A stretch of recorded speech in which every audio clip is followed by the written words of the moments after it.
أعوذ بالله من الشيطان الرجيم بسم الله الرحمن الرحيم يسألونك عن الأهلة قل هي مواقيت للناس والحج وليس البر بأن تأتوا البيوت من ظهورها ولكن البر من اتقى وأتوا البيوت من أبوابها واتقوا الله لعلكم تفلحون صدق الله العظيم.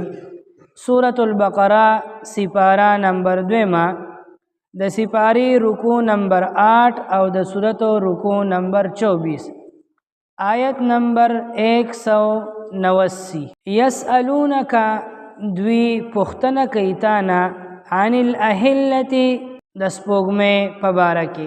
صحابه کرامو د حضور پاک صلی الله علیه وسلم نه موقع په موقع د مختلفو خبرو تپوسونه او سوالونه کړي دي او قرآن پاک کې د صحابه کرامو سوالونه تقریبا 14 مرتبه ذکر شوي دي. په یو موقع باندې صحابه کرام د حضور پاک صلی الله علیه وسلم په خدمت کې حاضر شول او د حضور پاک نه تپوسو کو چې د الله محبوبه پیغمبره د سپوږمۍ اول چې راوخیږي نو نری تار وي، بیا رو رو غټیږي غټیږي غټیږي تر دې چې د 14مې ککوړې ته جوړ شي، غونډه مکمل شي، بیا واپس په کمیدو شي او اقصې نری تار ته جوړ شي لکه څنګه چې په ابتدا کې. نو دا سپوږمۍ چې راوخیږي نری ولی وي، بیا وستروزه غټیږي ولی او بیا واپس وړوکی کیږي ولی. یعنی د دې سپوږمۍ په دې غټېدو او په وړوکی کېدو کې د دې وجه څه ده؟ د دې د غټوالي او د وړوکوالي د وجې په باره کې صحابه او د حضور پاک نه تپوس کړي. الله جل شانه د طرف نه جواب راغی. دا الاهله یسألونک دوی تپوس کوي تانه سوال کوي. اهله دا جمع دی د هلال. تا به په دې ټي وي او په دې ریډیو اورېدلي سې به هلال کومیټې والا دا ورته ولې وایي؟ دا هلال لفظ په عربی ژبه کې دا سپوږمۍ چې کله راوخیږي په اول ورځ، په 2 ورځ او په 3 ورځ، د اول 3 ورځو سپوږمۍ ته ویل کېږي هلال او د دې جمع راځي اهله. کله چې دا ماشوم اول ځل باندې خبرې شروع کړي او ګویا شي نو عرب وایي استحل الصبي، ماشوم خبرې وکړلې. د ماشوم دی اواز ته چې اواز ماشوم خبرې شروع کړي نو هر طرف نه چغې شي، اله خبرې وکړي، اله هغه دی، اله دی وي، اله هغه وي، یو چغې سوغارې شي سیبه. ځکه عرب وایي استحل الصبي. د هلال معنی ده اواز اوچتول. دا سپوږمۍ چې په اول ورځ باندې او په اوله شپه راښکاره شي که نه نو چاته ښکاري او چاته نه ښکاري. نو څوک وایي هغه ده او څوک وایي دغه ده، هلته ده او دلته ده، هغه ده او دغه ده، یو چغې غوندې کې جوړې شي. ځکه دې سپوږمۍ ته د اولې او د 2مې او د 3مې شپې سپوږمۍ ته هلال ویل کېږي. نو اهله جمع د هلال دی. نو حضور پاک نه صحابو د دغه سپوږمۍ د غټوالي او د وړوکوالي په باره کې تپوس کړي. الله د طرف نه جوابونه راغلل. سوال صحابه کرامو کړیو د سپوږمۍ د غټوالي او د وړوکوالي د وجې په باره کې چې د دې وجه څه ده، دا ولې غټیږي وړوکې کیږي او د دې دا وجه معلومیږي په ساینس سره. د سکول والا نه دی دا سکول چې څوک وي په ساینس کې دا ټولې خبرې چې کم دي په دې ساینس کې دا ساینسدانان په تحقیقات کوي. او د الله د طرف نه جواب چې راغی نو د سپوږمۍ د غټوالي او د وړوکوالي فائدې او حکمتونه پکې بیان شو. سوال صحابه کرامو کړیو د غټوالي او د وړوکوالي د وجې په باره کې، جواب کې وجه بیان نشوه، جواب کې د سپوږمۍ د غټوالي او د وړوکوالي فائدې او حکمتونه بیان شو. سوال یو شانته شوی او جواب بل شانته راغی. دیتا زمونږ د علم په کتابونو کې وی اسلوب الحکیم. حکیم دانا د اخیار بنده د بیان کولو انداز. الله حکیم ذات دی، د اخیار او د حکیم ذات د بیان کولو انداز. دا جواب کې فائدې او حکمتونه ځکه بیان شو. کله یو بنده یو چا نه تپوس وکړي یو خيار بنده نه یو خبرې تپوسو کی نو هغه خيار بنده په خبره باندې پیشي او د سوال کوونکي په حالت باندې پیشي نو دا خيار بنده هغه ته داغه سوال جواب نه ورکي بل خبره ورته په جواب کیو کی د دې د پاره چې دا تا زمانه کوم سوال کړی دی تعالی دا سوال نو کول پکار دا عبستی دا چې درته کوم جواب در کوم دا سي سوال له پکارو الله جل شانه دلته په کلام کې دا انداز اختیار کړی دی صحابه ته سبق ور خودل غواړي چې اے صحابه تاسو زما د محبوب پیغمبر نه د دې خبرې سوال مکوي چې دا سپوږمۍ غټیږي وړکیږي ولې وجه پرېږ دی د دې خبرې تپوسو کې چې د دې سپوږمۍ په غټېدو او په وړوکي کېدو کې فائدې څه دي او حکمتونه پکې څه دي دا سوال درله پکار دی نو جواب ځکه د دقې سوال مطابق راغی د صحابو د سوال مطابق رانغی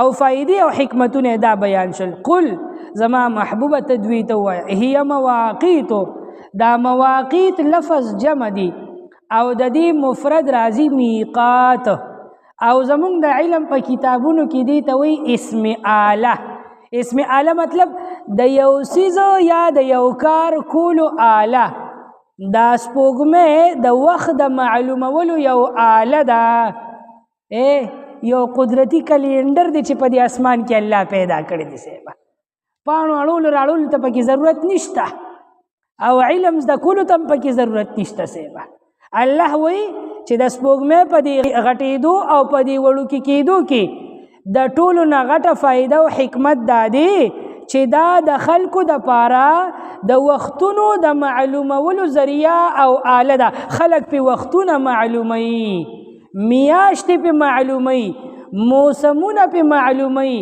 د عبادتونو وختونه په معلوموي سیبا دا ټول نظام الله تعالی د دې دنیا د موسمونو او د وختونو دا الله په دې سپوږمۍ باندې متعین کړی دی او مقرر کړی دی د سپوږمۍ نه معلومیږي لکه سپوږمۍ اوخیږي نو د هغې نه ورځې معلومیږي لکه دا د اولې شپې ده اوله ورځ ده دا د دویمې شپې ده دا د درېیمې ده بیا چې داسې ککوړې شي نو خلک وایي د څوارلسمې ده د پنځلسمې ده د شپاړسمې ده بیا چې واپس په کمیدو شي هلکه دا یو ګوټی کم دی دا د پنځو پاتې ده او دا د څلورو پاتې ده او د دریو نو د دې نه ورځې معلومیږي وختونه ترې معلومیږي میاشتې ترې معلومیږي چې یو میاشت پوره شوله او بله میاشت شروع شوله لکه چې سپوږمۍ وخیږي نو پته به ولګېږي چې رمضان راغی هله د روژې عبادتونه شروع کې بیا چې سپوږمۍ راوخیږي نو پته به ولګېږي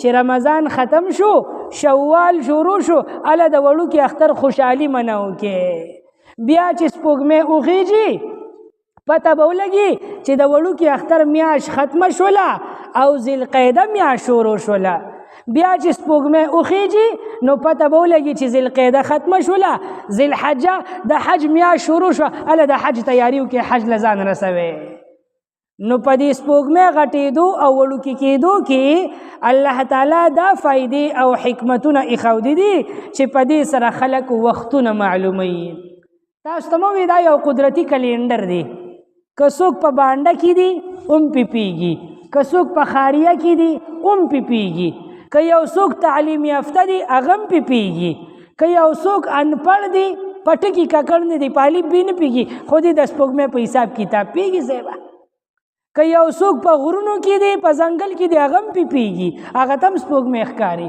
که یو څوک په کولاو میدان کې دی په سمندر کې دی په اوبو کې دی هغه هم پیږي الله تعالی یو داسې نظام مقرر کړی دی د بندگانو دپاره چې هر بنده پې پوهېږي صاحب نو دا د خلکو دپاره د وختونو د معلومولو یو آله ده وختونه میاشتې موسمونه او د عبادتونو وختونه پې معلومیږي صاحب مواقیتو دا د وخت د معلومولو آله ده للناس د خلکو دپاره والحج او د حج د معلومولو آله ده دا حج یې پکې خاص طور باندې ذکر کو وی دا ځکه چې د عرب که مشرکان مو په زمانه جاهلیت کې دوی به د حج ډیر زیات اهتمام کولو که کافرانو مشرکانو بیا به کال په کال د حج به اهتمام کولو او د څلورو میاشتو به ډیر زیات احترام کولو محرم رجب ذی القعده او ذی الحجه.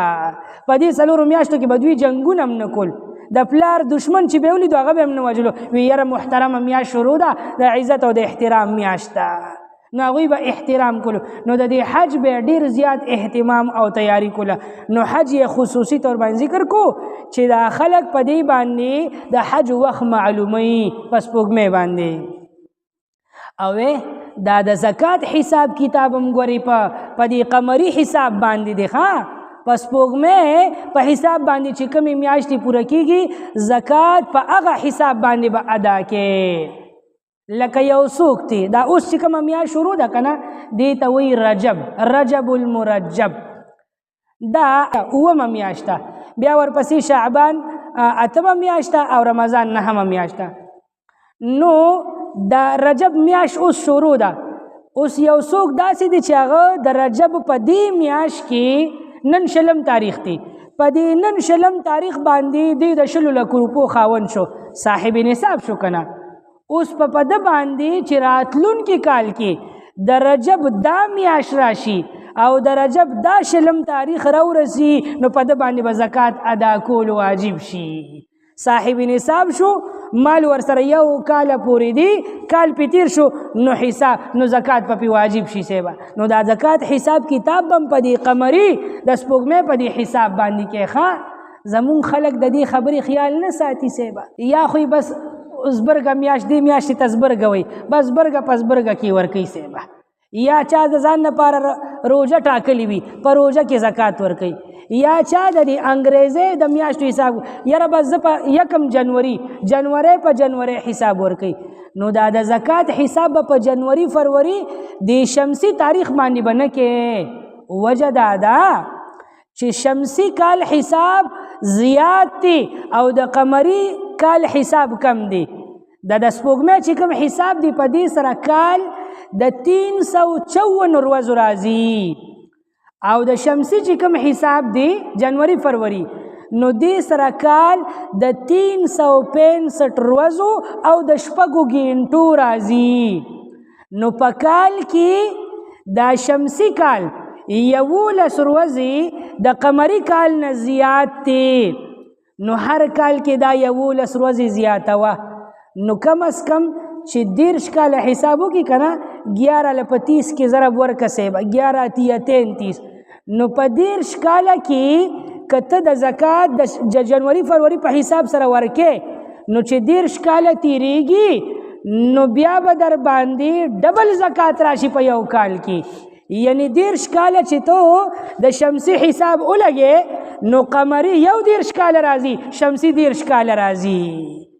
نو که ته د شمسي کال په حساب باندې زکات ورکې نو چې 13 کاله تیریږي نو 13 کاله کې به در باندې بیا په یو کال کې ډبل زکات ادا کول واجب وي.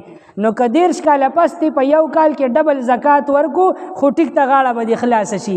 او که نه وي نو چې زکات ورکې او 13 کاله ته زکات ورکې د شمسي حساب سره نو یو کال به در باندې زکات پاتې شي د قمري کال د حساب. نو د زکات د حساب هم د قمري کال په حساب سره دی.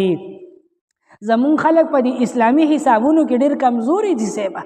اوس دا شمسي نظام او دا جنوري فروری دا دومره عام شوي دي او دومره شهرت موندلی دي چې ښه پویه ښه دینداره او ښه هوښیار خلک هغوی د اسلامي میاشتو د نومونو د حساب کتاب نه خبر نه وي سیبا. وړوکي ماشوم انپړ او که تعلیم یافته وي تپوس دې وکړه نو جنوري او فروری او دسمبره پورې به درته ورسوي سیبا او تاریخ هم ورته یاد وي. او چا نه تپوس وکړه یا لکه د اسلامي 3 کال شروع دی نو د کال هم ورته پته نه وي د اسلامي کومه میاشت ده نو د میاشتې هم ورته تاریخ خو ډېره لره خبره ده سیبا. نو مسلمان به د دې خبرې کوشش کوي ښه دا د قمري کال حساب کتاب نه دی، دا فرض کفایه دی یاد وساته. که په ټول کلي کې یو کس کم از کم داسې وي چې هغه ته د قمري کال حساب کتاب زده وي او یاد یې وي نو د ټول کلي غاړه پې خلاصېږي. او که ټول کلي کې یو کس هم داسې نو په ټوله علاقه کې چې هغه ته د قمري د سپوږمۍ د دې کال او د میاشتو د ورځو ورته حساب کتاب نو معلوم د ټول کلي غاړه پې بندېږي. دا فرض کفایه دی نو مسلمان با پخپلم د اسلامی کال د میاشتو نمونه د ورځو د تاریخ کم از کم چې دا پخپلم د ته یاد وي او بچو ته یاد وي. دا اوس چې کم کال شروع دی که نه دې ته وایي 1447 هجري. تا ته 2026 یاد دی خو 1447 درته نه دی دا هم پکې یاد کسې به 1447 هجري دا اسلامی کال شروع دی او دا میاشت چې کومه ده دا د رجب میاشت ده. کم از کم د دې اسلامي میاشتو نومونه یاد کې ښه. محرم کال شروع کېږي اسلامي د محرم نه. محرم، سفر، ربیع الاول، ربیع الثانی، جماد الاولا، جماد الاول متویل کېږي، جماد الثانی، رجب، شعبان، رمضان، شوال، ذی القعده او ذی الحجه. دا د 12 میاشتو نمونه یاد کا او دا تاریخ هم ورسره یادوه. ولیس البر او نیکی دا نه ده بان تأتوا البیوت چې تاسو راتګو کې کورونو ته من ظهورها د شانه. د دې عربو دا یو دستور و رواجو چې دوی به کله حج لتلل نو د کوره چې به ووتل حج له ولاړل سیبه چې حج به ادا کو بیا به واپس راغلل نو په دروازه به په کومه دروازه چې به دوی د کور وتو په هغه دروازه به واپس کور ته نه دننه کېدل. وی په دې دروازه ګناهګار اوتیما نو اوس پې واپس خو د ګناه نه پاک شوم اوس پې واپس په دغې دروازه نه راځم په دې دروازه کې د ګناه هغه اثرات زما پاتې شوي دي. نو څه چل به کو نو د شانه به کوټه کنډر کړه نو د پاغه طرف په کور ته رادننه شو یا به اندر پایه کېښوده او په کوټې باندې به راوړي دی ځان له یو رواج جوړ کړی سي. نو الله جل شانه ورپسې دا خبره ذکر کوي چې دا نیکی نه ده چې تاسو کورونو ته د شا د طرف نه راوخېږئ سیبه د شا د طرف نه کورونو ته راشئ. ولکن البر من اتقى اصل نیکی دا ده چې تاسو تقوا اختیار کړئ ګناهونه بد عملی پرېږدئ نه او د کوره کور ته سیبه د شا نه کنډر کوئ په هغه طرف راوړئ دا هم د ځان نه نیکي را جوړه کړې ده. واتوا البیوت من ابوابها خپلو کورونو ته راشئ د کورونو په دروازو باندې. واتقوا الله او تاسو یریږئ د الله نه لعلکم تفلحون د پاره د دې چې تاسو کامیاب شئ. دا په دروازه راتلک دوی د دروازه باندې راتلل د دوی دپاره جایز وو هغه جایز کار دوی په ځان باندې حرام کو سیبه او دا د شا د طرف نه کور ته راتلل ورله جایز وو هغې په ځان باندې فرض کو. یو جایز کار یې د ځان نه حرام کو بل جایز کار یې په ځان باندې فرض کو. همدقې ته وایي بدعت. بدعت څه ته وایي؟ بدعت دې ته وایي چې یو کار جایز وي او تی حرام کې یو کار جایز وي او تی فرض کې ثواب یې ګڼي نو دقې ته بدعت وایي. او نبی علیه الصلاة والسلام ارشاد فرمایي چا چې زمونږ په دین کې د ځان نه نوی کار ایجاد کو بدعت یې ایجاد کو نو بس د ځان له په جهنم کې ټکانه تیاره کړله. او د بدعتي انسان چې چا تعظیم او احترام وکړو وی د اسلام ونړو د اسلام په نړولو کې د مدد وکړو نو په دین کې به د ځان نه کارونه نه را جوړې. یو جایز کار به فرض او واجب کې نه یو جایز کار به حرامې نه. کم کار چې جایز دی هغه د جایز په مرتبه کې وساته کم چې فرض او واجب دی هغه د فرض او د واجب په مرتبه کې وساته کم چې مکروه او حرام دی هغه مکروه او حرام وګڼه. د ځان نه به په دین کې یو کار نه فرض کې او نه به حرامې. نو دوی الله د دغه بدعت نه او د دې حرام کار نه منع کړل. یسألونک دوی سوال کوي تانا عن الاهلة د سپوږمۍ په باره کې د سپوږمۍ د غټوالي او د وړوکوالي په باره کې. قلت ورته ووایه ای زما محبوبه پیغمبره هي دا سپوږمۍ مواقیت للناس د خلکو د پاره د وختونو د معلومولو آله ده والحج او د حج د پاره د معلومولو آله ده. وليس البر او نیکی دا نه ده بان تأتوا البیوت چې راتګو کې تاسو کورونو ته من ظهورها د شا د طرف نه ولكن البر من اتقى لیکن نیکی دا ده چې څوک تقوا اختیار کی پرهیزګاره جوړ شي. واتوا البیوت او راتګو کې خپلو کورونو ته من ابوابها د دروازو د دې کورونو نه वत्तकुल्लाह औ यरीगे द अल्लाह ताला ना लअल्लकुम तुफ्लिहून यकीनन ची तासु ब कामयाब शे लअल्लकुम तुफ्लिहून द पारा ददी ची तासु कामयाब शे फलाह बिया उमुमे सुबहान रब्बिक रब्बिल इज़्ज़ति अम्मा यसिफून व सलामुन अलल मुरसलीन वल्हम्दुलिल्लाहि रब्बिल आलमीन बिरहमतिक या अरहमर राहिमीन।